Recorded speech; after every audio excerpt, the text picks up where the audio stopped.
You're listening to episode 197 of Mid-America Reformed Seminary's Roundtable Podcast, a broadcast where the faculty of Mid-America discuss theology and cultural issues from a Reformed perspective. I'm Jared Luchabor, Director of Marketing. Thank you for tuning in. I'm here with Dr. Alan Strange, Professor of Apologetics and Church History here at the seminary, returning to lead us through our series on church history, continuing now in the period of the Middle Ages. Dr. Strange, thank you for joining me once again. It's good to be here and to be addressing history, something we all love. Yes, absolutely. So to kick off this segment, we're going to talk about monasticism. Now, you talked about this near the end of the Ancient Church podcasts. Remind us of monasticism's origins and development up to the early Middle Ages. Yeah, let me just say this about the Middle Ages as we go into this. This is that great period of church history that for many Protestants is a vacuum or a curiosity. We can tend to know, I'm going to answer your question, but I want to just say this. We can tend to know something of the ancient church, right? Particularly because Augustine was there. And then we tend to think Middle Ages, well, yeah, Aquinas, but Aquinas is some centuries hither. We'll talk about him. Mm-hmm. You get into the high middle and the late Middle Ages before the Reformation. But church history is important really in all of its periods, and the Lord is working and having his work.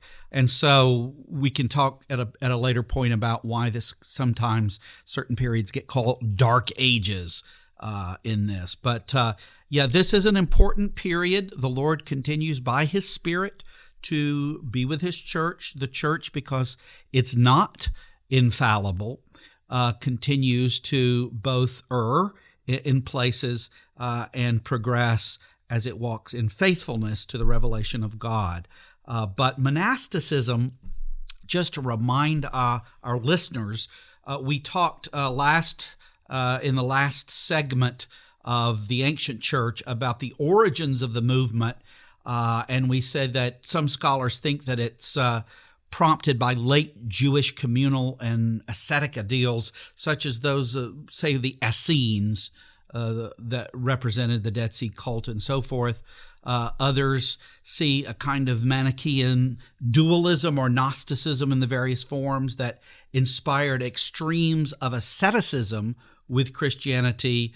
And those who were looking for biblical origins point to things in Jesus where he talks about being a eunuch for the sake of the kingdom, or Paul who talks about he wished that in 1 Corinthians 7 those he writes to would be as he is, not married, as he mentions at that point. So there are things in the teachings of Jesus and Paul that speak about what we might call today radical Christianity. In other words, something that really requires this kind of extraordinary commitment, and that one may forego marriage, one may forego one's own goods and property, one may do all of this to live in community, to withdraw from the world and be dedicated to the Lord.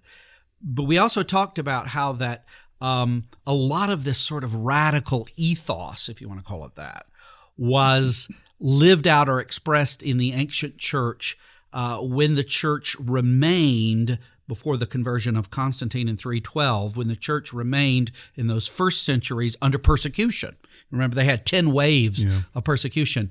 And so a lot of the ethos that's always there in the church for certain people, I want to be sold out, in the sense of not an ordinary life and ordinary means of grace being used in one's life, but something more committed. During the period of the persecution before the conversion of the emperor, that was often expressed in martyrdom. That was seen as the ultimate expression of that. So what you have particularly after the conversion of the emperor and the acceptance, if you will, of Christianity in the Roman Empire, you have this new emphasis. There had been these forms, whether you're talking about the Desert Fathers, you can think particularly of Anthony of Egypt, who was very much admired by many, certainly admired by Athanasius and many others. You can think of the early development of the so-called Cenobitic, the common life monasticism, over against the earlier Anchoritic monasticism. You can think about the monasticism of the East spreading to the West, and Augustine and others have rules that they develop. Caesarus of Arles, Columban, come to develop rules that ultimately are overshadowed by Benedict around 540 with his rule. But the point is monasticism takes on a life of its own and becomes an expression in the church of, you might even say, something like the high road to heaven. Yeah. Because by the time you get into the Middle Ages, and then you have the development, we'll talk maybe at a later point some more about the development of monasticism with the Franciscans and the Dominicans. But by that time, monasticism becomes in the scheme that is developing of how one is saved, how does one get to heaven. Monasticism is seen as kind of the high road to that. Just an example would be the Sermon on the Mount was taken to be, you might say, a true exposition or a spiritual exposition of the law. And so when Jesus came and the Pharisees all imagined that they kept the law, and they would say to Jesus, well, we're no murderers, we're no adulterers. Jesus rather probingly says, well, the seeds of this are lust in the heart or hatred in the heart. The seeds of adultery and murder are inward, and in fact, because you have this, you are not perfect. So in other words, Jesus gives a really searching exposition of the law, which, to speak of the way the reformers do that as a first use, would convict everybody. I mean, the Sermon on the Mount in the first place shows us nobody can keep this law. And then it shows us when we speak about a third use, as Calvin and others did, that what you want then as you're converted, as you're following Jesus, is you don't just want the externals of the Pharisees. You want something very internal. Well, what happens, you say, what does it have to do with monasticism? Well, what it has to do with monasticism is the conviction comes that who can really do this? Your average Christian isn't going to do this. And even most of your parish priests aren't going to do this. And the parish priests come to be called the secular clergy, the clergy that are in the world, whereas these folks, these monastics, come to be called regular clergy, those who live according to the rule, regula, and are in these kinds of communities. And it's really these people who can only live in this way. I mean, Paul says, for example, pray without ceasing. And they would say, well, how can you do that? Well, you have to structure the whole day according to prayers. And you need to be in this all the time. Of course, if we really understand that, they would also do manual labor and do other things. Nobody can actually be in conscious prayer all the time. So Paul doesn't obviously mean that. And there's also, and we even have a great hymn that speaks about it, prayer being really a whole attitude. And but what you get here is this notion in the Middle Ages, and we're going to see this more as we talk about this as we go along. What you're going to witness in the Middle Ages is the clericalization of the church. And that will include sort of the first order, the regular clergy, the monks and nuns, the second order, the secular clergy, the parish priests, and all the hierarchy of the church. They're going to become, in the eyes of Rome, the church. They will be really the church, and they will be living out the Christian life properly. Most Christians who just are having, are laboring in the fields, or what maybe they're noblemen even, and they're having families and they're having children. These are the people that populate the church. You can't have the church without these people, but they're not the people who the church understands to be really living the Christian life. Only the clergy does. So that's the direction that this is going to move in. Now, as Protestants, we tend not to favor monasticism. Can you explain why? Yeah, well, I think a lot of what I just said gets at that, doesn't it? Because obviously, no small part of the Reformation, we don't want to talk too much about that because there's a lot more to say as we move towards it and get there. But no small part of the Reformation is the recovery, if you will, of the proper role of everyone in the church. The laity that had been marginalized because the church had been clericalized recover, and all Christians understand that we're to live in accordance with the Sermon on the Mount, which only can be done by the grace of God. It can be done by none of us perfectly.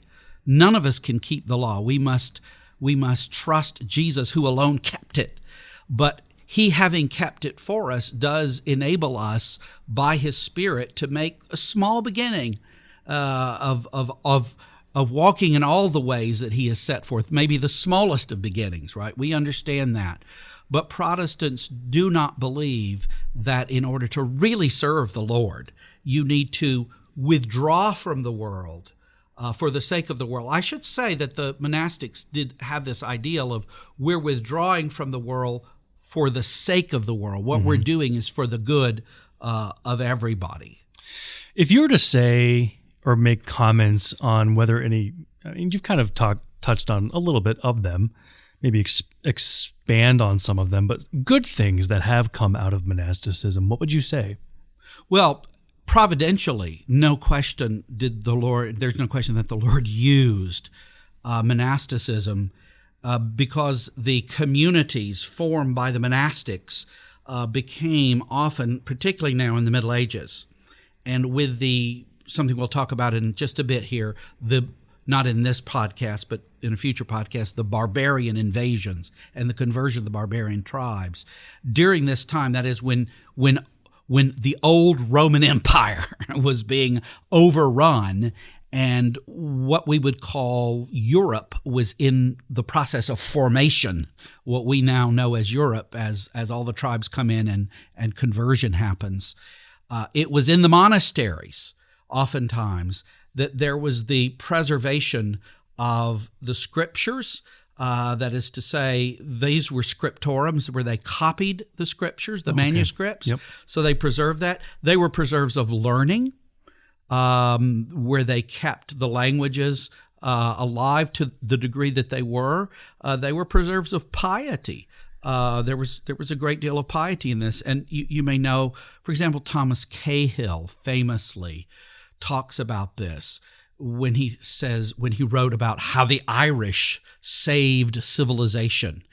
And what the book is really about is how the monasteries in Ireland preserved the Western heritage, both the Latin heritage over against all the barbarian invasions and tribes, but the biblical heritage and the Christian heritage was often preserved during these times. So as we progress through this segment of church history, we're going to be touching on various church councils, the fall of the Roman Empire, and even the rise of Islam. Throughout all of this and throughout the Middle Ages, where is monasticism going to go? Well, we could talk about 5 epochs in monastic history. There's, first of all, the appearance of the hermit and the eremite, that is the desert father. So that's kind of the first part, say in the 4th century.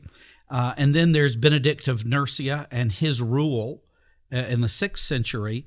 There's Cluny and those associated with it, and that's going to involve a lot of reform within the church. Actually, a lot of reform that's needed in certain respects, certainly morally and organizationally, is going to come out of the monasteries in the 10th and 11th centuries. And then you're going to have the rise and the spread of the mendicants, the so-called beggar orders. And these are folks who don't just remain in the monastery and do their labor and produce things that they might sell, like some monasteries sold superb brandy. Couldn't be beat. Still do.